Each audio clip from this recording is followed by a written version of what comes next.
डोक्यात दांडके घालून फरार झालेल्या तरुणाला तब्बल 13 दिवसांनी अटक करण्यात आली आहे। कोल्हापूर जिल्ह्यातील गडहिंग्लज तालुक्यात माझ्या बायकोकडे सारखं का बघतोस, तुला जिवंत सोडणार नाही असे म्हणून डोक्यात लाकडाने वार केल्याने उत्तम बर्मू नाईक वय 50 याचा उपचारादरम्यान मृत्यू झाला। हल्ला केल्यानंतर सचिन भीमराव नाईक वय 36 हा फरार झाला होता। हल्ला करून फरार झालेल्या तरुणाला तब्बल 13 दिवसांनी स्थानिक गुन्हा अन्वेषण शाखेने बेड्या ठोकल्या आहेत। सचिन विरुद्ध खुनाचा गुन्हा दाखल करण्यात आला आहे। गुन्हे शाखेच्या पोलिसांनी लिंगणूर पोलीस चौकीजवळ सापळा लावून त्याला ताब्यात घेण्यात आले। चौकशी केल्यानंतर त्याने पोलिसांना गुन्ह्याची कबुली दिली।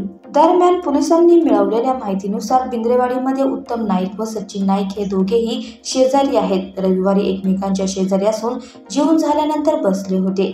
यावेळी सचिनने उत्तमला तू माझ्या बायकोकडे सारखे का बघतोस अशी विचारणा करत वाद घालण्यास सुरुवात केली। यानंतर झालेल्या वादात लाकडी दांडक्याने डोक्यावर जोराचा प्रहार केला। गंभीर जखमी झाल्याने उत्तम यांना उपचारासाठी खासगी दवाखान्यात दाखल करण्यात आले होते। उपचार सुरू असताना उत्तम यांचा मृत्यू झाला। मारहाण केल्यानंतर सचिन फरार झाला होता।